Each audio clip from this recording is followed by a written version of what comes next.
Assalamualaikum warahmatullahi wabarakatuh. Hai teman-teman semuanya, selamat datang kembali ya di channel Studi Horor.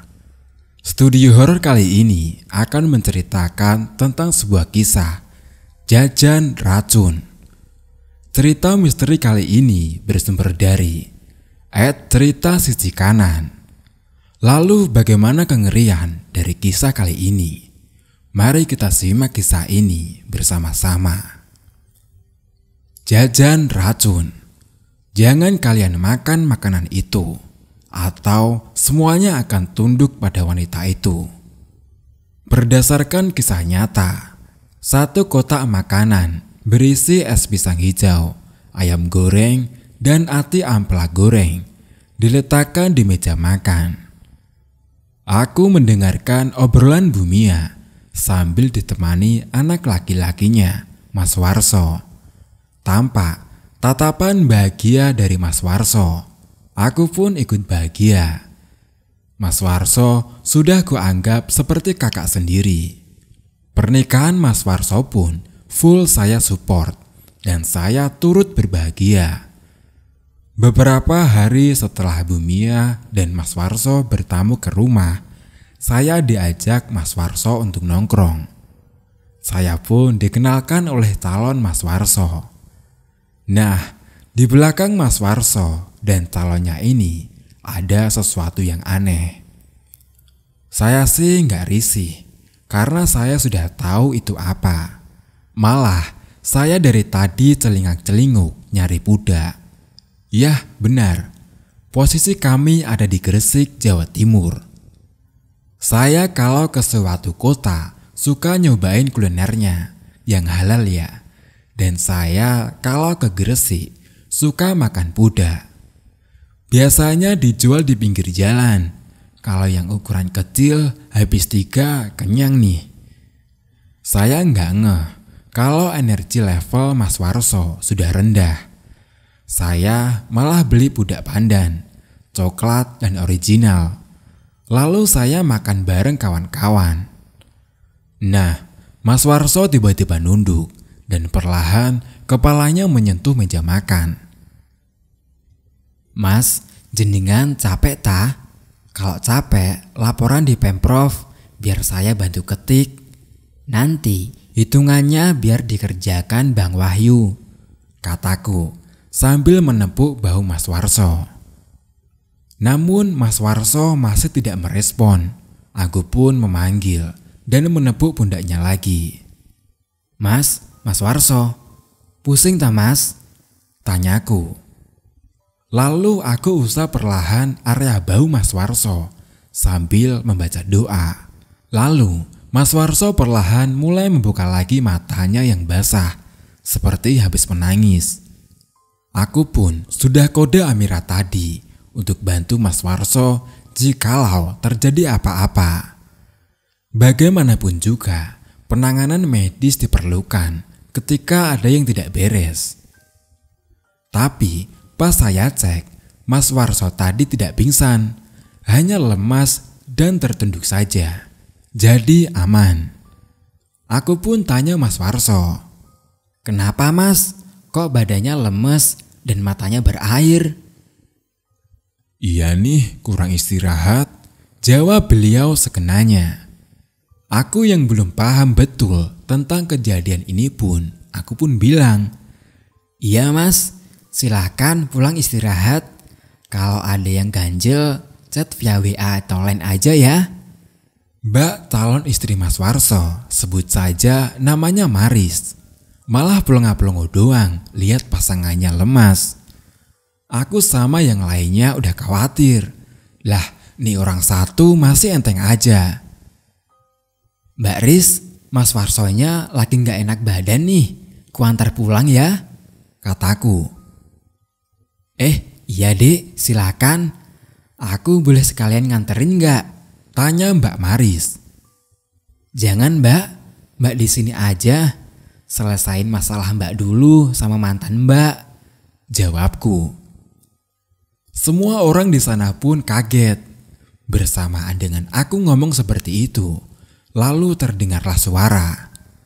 Suara seperti langkah kaki beberapa orang yang sedang berlari menjauhi kita.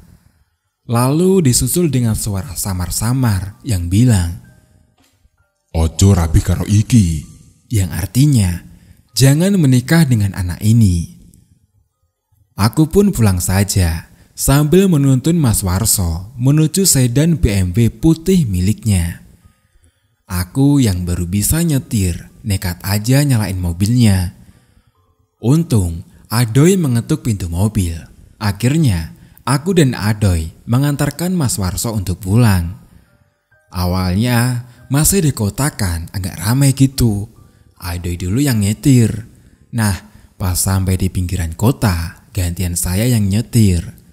Soalnya Adoy tadi sempat ngelihat bayangan putih sedang terbang naik turun pohon. Aku juga hitung-hitung memperlancar cara nyetir. Nah, setelah beberapa menit, kami sampai di depan rumah Mas Warso. Rumah dengan cat krem dan coklat berukuran sedang.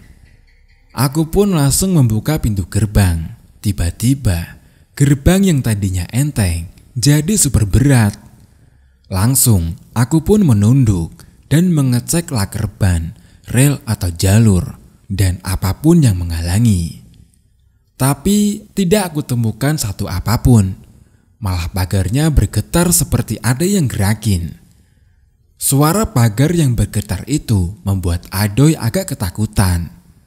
Aku pun membacakan doa dan kutiupkan di beberapa titik pagar. Oh, ternyata ulah para kroco. Gak kapok-kapok ya emang, ujarku dalam hati.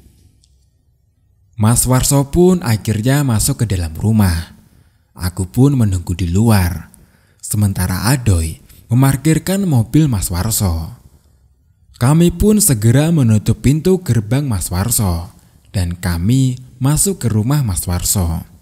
Ada Budimia dan Pak Didik di depan. Lalu mereka mengidangkan makanan yang lezat sambil juga menyiapkan ruangan untuk tidur. Ada beberapa keripik, kolak, nasi rawon, nasi soto, dan tidak lupa ada pudak. Saya yang udah kenyang tidak menyentuh makanan berat, paling-paling hanya keripik. Saya hanya memejamkan mata di sofa, sementara Mas Warso sudah masuk ke kamar. Adoy, aku suruh makan, karena dia dari tadi gak mau makan apapun. Belum sampai 10 menit kami beristirahat, ada yang mengedor-gedor pintu. Aku pun mengintip ke jendela, sepi, gak ada apa-apa. Hanya tampak pepohonan yang bergoyang ditiup angin. "Bude, aku pinjam karpet gulungnya ya, yang tipis itu," kataku sambil masuk ke dalam rumah. Wajah Budimia dan Pak D tampak tegang. Pak D mendekat sambil membisikiku sesuatu. Aku pun langsung paham terhadap apa yang terjadi. Lalu aku ngomong bahwa itu sihir pemisah. Kita sedang berhadapan dengan dua orang sekaligus. Yang satu ingin agar Mas Warso dan Mbak Warsi segera menikah, yaitu ilmu pelet dan penunduk. Yang satunya lagi ingin mereka pisah, yaitu sihir pemisah, ujarku.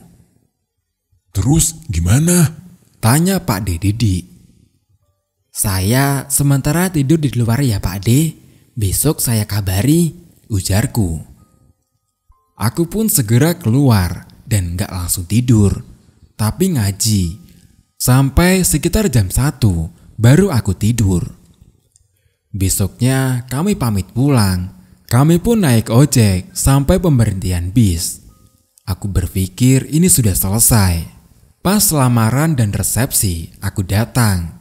Dan aman-aman saja waktu itu. Namun 1 bulan setelah mereka menikah, mulai muncul keanehan. Istri Mas Warso mulai dekat dengan laki-laki lain. Uang Mas Warso habis dibelanjakan macam-macam oleh sang istri. Nggak ada yang mengingatkan Mas Warso tentang kelakuan istrinya itu. Bahkan teman-teman Mas Warso pun selalu mengiyakan ketika sang istri meminta apa saja. Sementara aku juga diam. Tidak baik kan untuk mengurusi rumah tangga orang, pikirku. Namun hal aneh perlahan terjadi. Aku jadi sering terkena flu. Padahal sebelumnya aku jarang terkena pilek. Paling 3 tahun sekali. Ataupun maksimal 1 tahun sekali lah. Namun waktu itu, setiap 3 minggu aku terkena pilek. Sembuh, lalu 3 minggunya lagi kena pilek lagi. Aku pun periksa dan memang aku kurang menjaga kesehatan. Maka dari itu, aku pun istirahat sebentar dan olahraga ringan setiap pagi hari. Lalu ditambah berdoa setiap malam agar senantiasa diberikan kesehatan dan keberkahan. Aku tidak mau seuzon dengan apa yang terjadi dan siapa. Selama ilmu medis masih bisa mendeteksi, ya harus diselesaikan secara medis. Ditambah doa, ibadah, dan amal baik tentunya. Beberapa hari kemudian, istri Mas Warso WA dan mengakui kesalahannya. Ia juga mengaku bahwa seluruh makanan yang ada di pernikahannya kemarin telah diberi mantra, termasuk es legen dan puda yang aku makan itu. Ia juga terima, misal ia diceraikan oleh Mas Warso. Namun Mas Warso yang pemaaf sampai saat ini tetap mempertahankan pernikahannya. Beliau dikaruniai 2 orang anak cowok yang lucu-lucu. Namun aku masih mengejar orang yang menyerang Mas Warso secara gaib. Sampai di tahun 2019, aku pun berhasil menemui orang tersebut. Sempat aku akan diserang, namun aku menceritakan bahwa sebaiknya dia mencabut sihirnya itu. Ia pun menyetujuinya, dan kini keluarga Mas Warso terbebas dari sihir. Lagian aku tahu kok kenapa istri Mas Warso pakai ilmu penunduk. Ya biar ngelawan sihir pemisah itu. Nggak taunya malah dua-duanya menyerang dan mencelakakan. Bukannya harmonis, malah menimbulkan tangis. Setelah ini akan saya ceritakan versi dari Mas Warso. Apa saja yang ia dan istrinya alami. Pas awal kenalan, Mas Warso itu melihat bayangan seperti siluet hitam. Bayangan itu rata-rata tingginya sama dan berbaris berjalan rapi. Nah, lalu Mas Warso mendengar ada suara langkah kaki, seperti langkah kaki pasukan yang sedang berbaris. Nah, si istri Mas Warso ini dari tadi seperti bingung dan lirik kanan kiri. Seperti pasrah gitu akan hal-hal yang mungkin akan terjadi selanjutnya. Nah, aku nggak lihat karena aku lagi makan puda. Yang aku rasakan hanyalah seperti ada makhluk yang berdiri di belakang istrinya Mas Warso. Lalu Mas Warso juga merasakan punggungnya ditusuk oleh sesuatu yang tajam. Nah, setelah ditusuk itu pun dia jadi lemas dan sakit gitu. Makanya matanya berair dan tubuhnya lemas banget. Saya di posisi itu gayem aja. Gayeng puda yang ukurannya kecil udah habis 2. Nambah 1 lagi kenyang nih. Soalnya saya berpikir yang ada di situ kodam punya istrinya Mas Warso semua.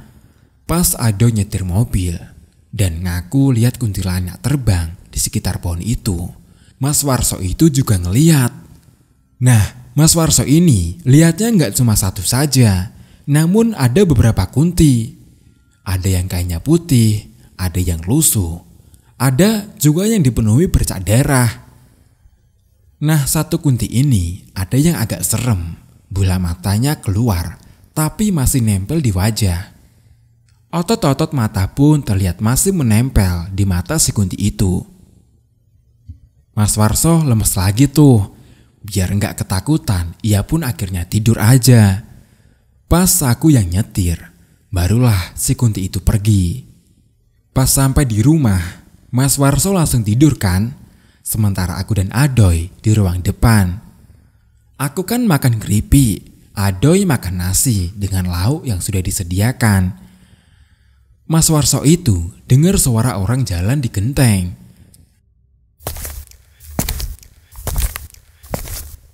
Habis itu reda deh gangguannya.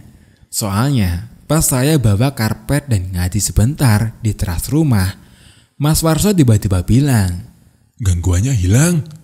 aku pun berpikir begitu juga. Maka aku berangkatlah ke Jakarta karena ada urusan kerjaan. Nah, gangguan terakhir ini datangnya pas setelah nikah. Istri Mas Warso ini mau buka suara terkait hal ini. Ternyata istri Mas Warso ini pakai ajian penunduk. Ia sebelumnya ritual selama 3 bulan, lalu mendapatkan ilmu ini. Pas hari H pernikahan itu, ia meniupkan mantra ke semua makanan yang ada di pernikahannya itu. Lebih tepatnya ke wadah makanannya. Alasannya sih karena mantannya kesal karena ia lebih memilih Mas Warso daripada si mantan itu. Lalu bagaimanapun tindakan keduanya ini tidak bisa dibenarkan. 1 minggu setelah menikah, Mas Warso dan istrinya selalu mendengar orang bertengkar di luar. Padahal di luar rumah kosong dan sepi, sebagaimana perumahan pada umumnya di malam hari itu. Terus ada yang buka pintu kamar pas malam hari. Pas mereka lagi tidur, pintu itu sering kebuka. Nah, ada juga nih fenomena TV yang tiba-tiba nyala pas di tengah malam. Dan itu juga lumayan sering terjadi. Pernah juga ada yang ngunci pintu kamar mandi sewaktu mau maghrib. Ceritanya itu pas Mas Warso mau mandi dan pintunya hanya bisa dikunci dari dalam. Nah, beliau pun mandi. Lalu ada suara seperti suara orang ketawa. Hahaha. Beliau kaget dong dan langsung manggil istrinya. Hening, gak ada jawaban. Kemudian ia langsung membuka pintu. Nah, di sini nih, tapi pintunya gak bisa kebuka. Padahal kuncinya gak macet loh. Model pintunya itu kalau dikunci itu dipencet. Kalau mau buka tinggal diputar dari dalam. Tapi pas pegangan pintunya diputar itu bisa. Nah, Mas Warso memperkirakan pintunya itu sudah rusak. Di situ ada baut yang lepas atau dol. Maka ia pun menendang pintu sekuat tenaga sampai jebol gagangnya. Mas Warso mengintip sedikit dan yang terlihat hanyalah bulu hitam lebat.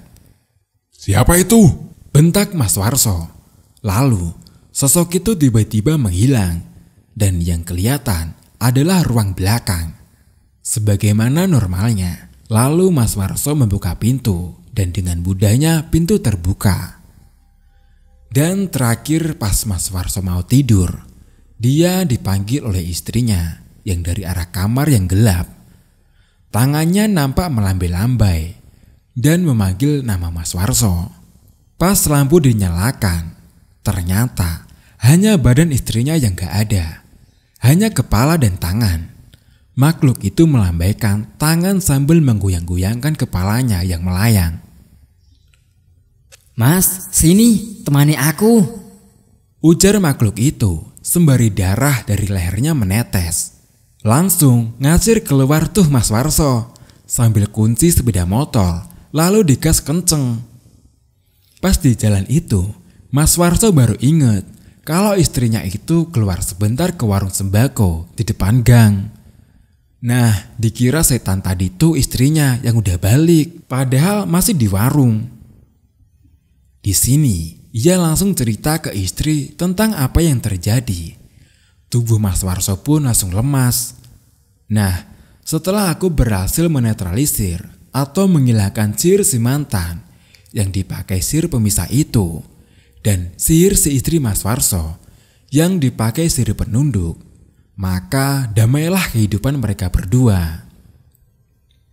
Dan cerita pun selesai. Cerita ini bukan cerita pribadi ya, melainkan cerita kisah teman saya. Tapi saya juga suka makan pudak kalau lagi di Gresik. Terima kasih teman-teman karena sudah mendengarkan cerita horor ini. Nantikan video selanjutnya ya. Wassalamualaikum warahmatullahi wabarakatuh.